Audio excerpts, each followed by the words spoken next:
نحمده ونصلي على رسوله الكريم أما بعد فأعوذ بالله من الشيطان الرجيم بسم الله الرحمن الرحيم رب اشرح لي صدري ويسر لي أمري واحلل عقدة من لساني يفقهوا قولي۔ اللہ تعالیٰ کا لاکھ لاکھ شکر ہے کہ ایک بار پھر رمضان المبارک اپنی رحمتوں اور برکتوں کے ساتھ ہم پر سایہ فگن ہے۔ رمضان المبارک اللہ تعالیٰ کی خاص نعمتوں میں سے ایک نعمت ہے۔ یہ وہ مبارک مہینہ ہے جس میں قرآن پاک نازل ہوا۔ تو آئیے دیکھتے ہیں کہ اس مہینے سے ہم کس کس طریقے پر فائدہ اٹھا سکتے ہیں، خصوصی طور پر ہمیں کون سے کام ایسے کرنے چاہیے کہ جس سے ہم اس مہینے سے صحیح طور پر فائدہ اٹھا سکیں۔ اگر دیکھا جائے تو ہمارا دین دو بڑے کاموں کا مجموعہ ہے۔ ایک طرف ہمیں اپنے رب کے حقوق ادا کرنا ہے جس نے ہمیں پیدا کیا، جس نے ہمیں زندگی جیسی نعمت دی اور بے شمار دیگر نعمتیں عطا کی، ہم اس کے احسان مند ہوں، اس کے حقوق ادا کریں۔ اور دوسری طرف ان انسانوں کے حقوق کی ادائیگی ہمارے دین کا ایک لازمی حصہ ہے، جن انسانوں کے ساتھ ہم اس زمین پر رہتے ہیں، جن کے ساتھ ہمارا دن رات رابطہ اور واسطہ ہوتا ہے، تعلق ہوتا ہے۔ اور ایک انسان کی زندگی اسی وقت پرسکون اور خوبصورت زندگی بن سکتی ہے اور دوسری طرف اس زمین پر بسنے والے انسانوں کے ساتھ اچھا سلوک کرے، احسان کے ساتھ پیش آئے۔ جو انسان ان دونوں چیزوں کی طرف توجہ دیتا ہے وہی انسان دراصل ایک اعتدال کی زندگی بسر کرتا ہے، جس کے نتیجے میں انسان اس دنیا میں بھی سکون پاتا ہے اور دوسری زندگی یعنی آخرت کی زندگی بھی اس کی خوشگوار ہو سکتی ہے۔ تو آئیے دیکھتے ہیں کہ اس مہینے میں کرنے کے کام کیا ہیں۔ سب سے پہلے حقوق اللہ تعالیٰ کے حقوق، اپنے خالق کے حقوق کی ادائیگی میں نمبر 1 نماز ہے۔ نماز دین کا ستون ہے، ایک مومن اور کافر کے درمیان فرق ہے۔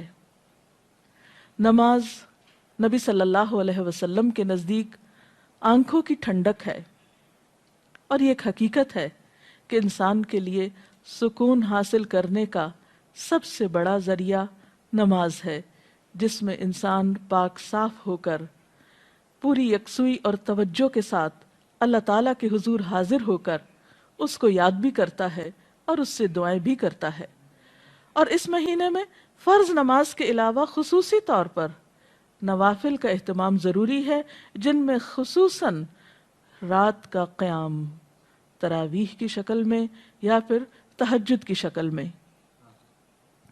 کیونکہ نبی صلی اللہ علیہ وسلم نے فرمایا من قام رمضان ایمانا و احتسابا غفر له ما تقدم من ذنبه، جس نے ایمان اور احتساب یعنی اپنا حساب کرتے ہوئے اور اللہ تعالیٰ سے اچھے اجر کی توقع رکھتے ہوئے صرف اللہ کی رضا کی خاطر رات کا قیام کیا، اللہ تعالیٰ اس کے پچھلے سب گناہ معاف فرما دیں گے۔ تو اس لیے دن کو روزہ اور رات کو تراویح کی نماز، نفل نماز، اس کا خاص اہتمام کرنا بے حد ضروری ہے۔ روزے اور نماز کے علاوہ خصوصی طور پر اس مہینے میں قرآن پاک سے تعلق قائم کرنا چاہیے، کیونکہ یہ وہ مہینہ ہے جس میں قرآن پاک نازل ہوا۔ شہر رمضان الذی انزل فیہ القرآن، رمضان وہ مہینہ ہے جس میں قرآن پاک اتارا گیا ہے، لہٰذا قرآن پاک سے مختلف طریقے پر آپ تعلق قائم کر سکتے ہیں، مثلاً تلاوت کے ذریعے، رات کو تراویح میں سن کر، یعنی آپ ایسی جگہ پر تراویح پڑھیں جہاں کوئی اچھا قاری خوبصورت انداز میں قرات کرتا ہو، یعنی خود تلاوت کے علاوہ قرآن کا سننا بھی ایک عبادت ہے، اور خصوصاً نماز کے اندر اس کا پڑھنا اور سننا عام قرات سے زیادہ اجر و ثواب کا باعث ہے، کیونکہ قیامت کے دن قرآن پاک انسان کے حق میں سفارش کرے گا اور کہے گا کہ یا اللہ اس نے مجھے قیام کی حالت میں پڑھا۔ پھر اسی طرح قرآن پاک چونکہ ہدایت کی کتاب ہے، اس لیے تلاوت اجر کی خاطر اور ثواب کی خاطر کرنے کے علاوہ، برکت کی خاطر کرنے کے علاوہ اس کا سمجھنا بہت ضروری ہے۔ اللہ سبحانہ وتعالیٰ فرماتے ہیں کتاب انزلناہ مبارک لیدبروا آیاتہ، یہ ایک کتاب ہے جسے ہم نے اتارا ہے تاکہ لوگ اس کی آیات میں غور و فکر کریں، وَلِيَتَذَكَّرَ أُولُو الْأَلْبَابِ، اور تاکہ عقل مند لوگ اس سے سبق حاصل کریں، نصیحت پکڑیں۔ ذَلِكَ الْكِتَابُ لَا رَيْبَ فِيهِ هُدًى لِّلْمُتَّقِينَ، یہ کتاب جس میں کوئی شک نہیں، متقی لوگوں کی ہدایت کے لیے آئی ہے، یہ ایک گائیڈ بک ہے۔ لہٰذا اس مہینے میں ہمیں قرآن پاک کو سمجھ کر پڑھنے کی بھی کوشش کرنی چاہیے، کیونکہ عبادت کا مہینہ ہے اور علم کا سیکھنا سکھانا بہترین عبادت ہے، کیونکہ ایک عالم کو عابد پر فضیلت حاصل ہے۔ تو روزے کی حالت میں جہاں آپ عبادات کی طرف توجہ دیتے ہیں، وہاں افضل ترین عبادت قرآن کے سیکھنے اور سکھانے کی طرف بھی توجہ کیجیے۔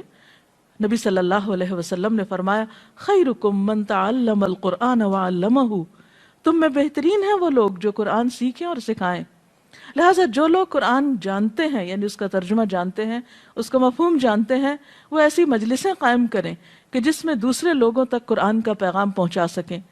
اور اسی طرح جو لوگ نہیں جانتے وہ خاص طور پر ایسے علماء اور ایسے لوگوں کے حلقوں میں حاضر ہوں اور وہاں قرآن سیکھیں تاکہ ان کی زندگی میں بھی قرآن کی خیر و برکت نظر آئے، کیونکہ اللہ تعالیٰ اس کتاب کے ذریعے کچھ قوموں کو بلندی عطا کرتے ہیں اور کچھ قوموں کو ذلیل و رسوا کر دیتے ہیں۔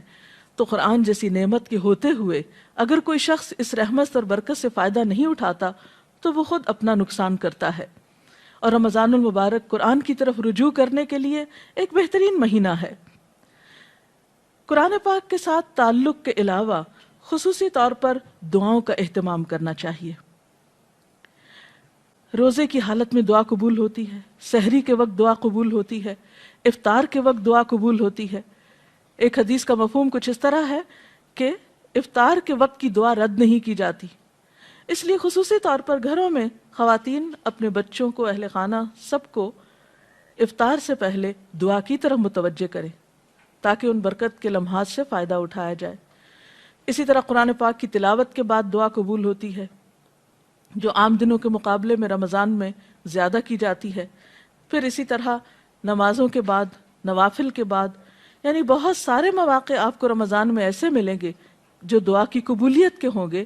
ان مواقع سے فائدہ اٹھائیے اور خوب خوب دعائیں کیجیے، اور اس میں اپنے لیے، اپنے اہل خانہ کے لیے، اپنے اہل وطن کے لیے، ملت اسلامیہ کے لیے اور دنیا بھر کے انسانوں کے لیے خوب خوب دعائیں کیجیے، کیونکہ جب انسان دوسروں کے لیے دعا کرتا ہے تو اللہ تعالیٰ اس شخص کے لیے فرشتہ مقرر کر دیتے ہیں جو آمین کہتا ہے اور ساتھ اس شخص کے لیے دعا کرتا ہے جو کسی دوسرے کے لیے دعا میں مشغول ہوتا ہے۔ اور ویسے بھی کسی کے لیے غائبانہ طور پر دعا کرنا جو ہے وہ بھی ایک قبولیت کا باعث بنتا ہے۔ اسی طرح پھر نماز، تلاوت، دعا، ان چیزوں کے علاوہ صدقہ خیرات کی طرف خاص طور پر توجہ دینے کی ضرورت ہے، اور خصوصاً اگر رمضان کے مہینے میں زکوٰۃ ادا کی جائے جو صاحب نصاب لوگ ہیں تو وہ عام مہینوں کے مقابلے میں اس مہینے میں ادائیگی کی وجہ سے زیادہ اجر و ثواب پا سکتے ہیں۔ اور یاد رکھیے کہ زکوٰۃ اسلام کے فرائض میں سے ایک اہم فریضہ ہے۔ حضرت ابوبکر صدیق رضی اللہ تعالیٰ عنہ نے ان لوگوں کے خلاف اعلان جنگ کیا جو کلمہ پڑھتے تھے لیکن انہوں نے زکوٰۃ دینے سے انکار کیا تھا۔ قرآن پاک میں 82 مقامات پر نماز کے ساتھ زکوٰۃ کا ذکر بھی آیا ہے۔ یہ ایک اہم فریضہ ہے، اور یہ حقیقت ہے کہ اگر مالدار لوگ اپنے مال میں سے صحیح طور پر زکوٰۃ نکالیں تو اس ملک میں کوئی غریب نظر نہ آئے۔ یہ دوسروں کا حق ہے جو اللہ نے مالدار لوگوں کے مال کے اندر رکھ دیا ہے۔ اب ان کی آزمائش ہے کہ وہ اس حق کو حقداروں کی طرف لوٹاتے ہیں یا نہیں۔ بہرحال ان لوگوں کے لیے قرآن پاک میں سخت وعید بھی سنائی گئی کہ جو سونا چاندی جمع کرتے ہیں اور اسے اللہ کے راہ میں خرچ نہیں کرتے۔ لہٰذا اس مہینے میں اللہ تعالیٰ سے پچھلے گناہوں کی توبہ استغفار کرتے ہوئے خصوصیت کے ساتھ اپنے فرائض کی ادائیگی کی طرف توجہ دینا ضروری ہے۔ اور اسی طرح اگر حیثیت ہو، توفیق ہو تو رمضان میں اگر عمرہ کیا جائے تو وہ بھی ایک بہترین نیکی ہے۔ نبی صلی اللہ علیہ وسلم نے رمضان کے عمرے کو اپنے ساتھ حج کے برابر قرار دیا. یعنی جیسے کوئی شخص نبی صلی اللہ علیہ وسلم کی ہمراہی میں حج ادا کر رہا ہو، یعنی اتنا اجر و ثواب کا کام بتایا. پھر اسی طرح آخری عشرے کو خصوصی طور پر عبادت میں گزاریے. نبی اکرم صلی اللہ علیہ وسلم رمضان میں جہاں عبادت کرتے، یعنی پہلے 2 عشروں میں، وہاں خاص طور پر آخری عشرے میں خوب عبادت کرتے، خود بھی جاگتے، اپنے اہل خانہ کو بھی جگاتے، کیونکہ اس آخری عشرے کی راتوں میں سے ایک رات میں لیلۃ القدر ہوتی. اور جیسا کہ قرآن پاک میں آتا ہے وَمَا أَدْرَاكَ مَا لَيْلَةُ الْقَدْرِ لَيْلَةُ الْقَدْرِ خَيْرٌ مِّنْ أَلْفِ شَهْرٍ. تم کیا جانو کہ یہ لیلۃ القدر کیا ہے؟ یہ 1000 راتوں سے بہتر ہے. لہٰذا اس رات کی خاص طور پر تلاش کرنی چاہیے، اس کا اہتمام کرنا چاہیے.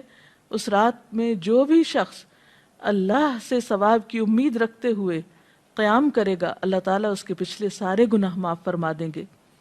اور اگر توفیق ہو تو آخری عشرے میں نبی صلی اللہ علیہ وسلم کی سنت پر عمل کرتے ہوئے اعتکاف کا اہتمام بھی کرنا چاہیے. اللہ تعالیٰ سے دعا ہے کہ وہ ہمیں بہترین نیکیوں کی توفیق دے اور اس رمضان کو ہماری بخشش کا ذریعہ بنا دے اور ہمیں پچھلے گناہوں کے کفارے کی توفیق عطا کر دے. وآخر دعوانا ان الحمد للہ رب العالمین. اگر آپ میں سے کوئی آج کی اس ٹاک کے بارے میں، گفتگو کے بارے میں کوئی سوال کرنا چاہے تو یو آر ویلکم. جی آپ سوال. ڈاکٹر صاحبہ، جیسا کہ ابھی آپ نے فرمایا کہ ہمارے دین میں 2 بنیادی چیزیں جو بہت اہم ہیں، وہ ان میں سے ایک حقوق اللہ اور دوسرا حقوق العباد. ان دونوں میں توازن کس طرح رکھا جا سکتا ہے؟ کیونکہ عام طور پہ دیکھا یہ گیا ہے کہ انسان ایک طرف ہو کے رہ جاتا ہے. اس کی طرف آپ کچھ وضاحت کریں گے؟ حقوق اللہ اور حقوق العباد میں توازن قائم کرنا بے حد ضروری ہے، کیونکہ اگر کوئی شخص اللہ تعالیٰ کے حقوق کو ضائع کرتا ہے، یعنی نماز روزے سے غفلت برتتا ہے اور صرف انسانوں کی خدمت کرتا ہے، تو یہ بھی کافی نہیں. کیونکہ جس کے ہم پر احسانات ہیں ہم نے اسی کا احسان نہیں مانا، تو دوسرے انسانوں پر احسان کرنا پھر کافی نہیں. اور کچھ لوگ ایسا ہیں کہ جو حقوق اللہ کی ادائیگی تو کرتے ہیں لیکن حقوق العباد سے غفلت اختیار کرتے ہیں. تو ان دونوں میں توازن کے لیے ٹائم مینجمنٹ کی بہت ضرورت ہے. اللہ تعالیٰ نے ہمارے اوپر بہت احسان فرمایا کہ ہماری عبادات کے اوقات مقرر کر دیے. مثلا نمازوں کے اوقات مقرر ہیں، روزے کے لیے 1 مہینہ مقرر ہے، حج کا وقت مقرر ہے. تو ہم دیکھتے ہیں کہ اللہ تعالیٰ نے اپنے حقوق تو بہت کم ہم پہ رکھے.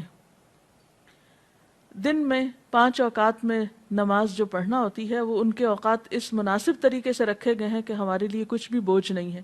دن کا ایک بڑا حصہ صبح کا وقت کام کے لیے رکھا گیا. شام میں نمازوں کے اوقات قریب ہیں لیکن اس میں بھی ادائیگی کچھ مشکل نہیں. حقیقت یہ ہے کہ نماز انسان کو ایک اسٹرینتھ دیتی ہے، قوت دیتی ہے اور اس کو مزید تیار کرتی ہے کہ وہ حقوق العباد کو اچھی طرح ادا کر سکے اور صرف اللہ کی رضا کے لیے ادا کرے. اور حقوق اللہ کی ادائیگی کے بعد انسان اپنے ذہن میں حقوق العباد کی فہرست رکھے، اس میں ان تمام افراد کی طرف توجہ رکھے جو اس کے دائرہ کار میں آتے ہیں اور ان کے لیے بھی اوقات مقرر کرے. نبی صلی اللہ علیہ وسلم کی ایک اور حدیث سے ہمیں پتہ چلتا ہے کہ آپ صلی اللہ علیہ وسلم نے ہمیں اس بات کی تعلیم دی ہے کہ ہر انسان کے پاس کچھ گھڑیاں ایسی ہوں جن میں وہ اپنے رب سے بات کرے، کچھ گھڑیاں ایسی ہوں جن میں وہ انسانوں کے حقوق ادا کرے، کچھ گھڑیاں ایسی ہوں کہ جس میں وہ سیکھنے سکھانے کا کام کرے.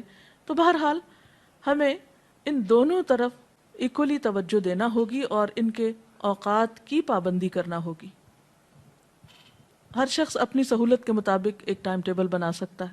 ڈاکٹر صاحب، روزے کے 2 چیزیں بہت اہم ہیں، سحری کھانا اور افطار کرنا. ہم یہ دیکھتے ہیں کہ عموماً ہمارا ٹرینڈ جو ہے افطار کی طرف زیادہ جاتا ہے، اس کے اہتمام میں. کچھ سحری کی فضیلت کے بارے میں آپ ہمیں بتائیں گے؟ جی، یہ آپ نے درست فرمایا کہ عموماً ہمارے ہاں افطار کا تو بہت اہتمام کیا جاتا ہے لیکن سحری کی طرف زیادہ توجہ نہیں دی جاتی. آپ نے فرمایا سحری کیا کرو کیونکہ سحری کرنا بابرکت ہے، سحور میں برکت ہے. اور پھر ویسے بھی دیکھیے کہ سحری کے وقت دعائیں قبول ہوتی ہیں. اہل ایمان کی خصوصی صفت بتائی گئی، وَبِالْأَسْحَارِ هُمْ يَسْتَغْفِرُونَ. اس وقت انسان اگر سحری کی تیاری کے لیے اٹھتا ہے اور ساتھ ساتھ ذکر کرتا ہے مثلاً آپ کھانا لگا رہے ہیں، آپ برتن اٹھا رہے ہیں، آپ تیاری کر رہے ہیں کسی بھی طرح، ساتھ ساتھ اللہ تعالیٰ کا ذکر بھی کر سکتے ہیں اور خصوصاً استغفار کر سکتے ہیں، تو وہ موقع اور وقت جو ہے وہ بہت بابرکت ہوتا ہے. اور سحری کے ساتھ جو روزہ رکھا جاتا ہے وہ کہیں زیادہ بہتر ہے بنسبت اس روزے کے جو بغیر سحری کے رکھا جائے.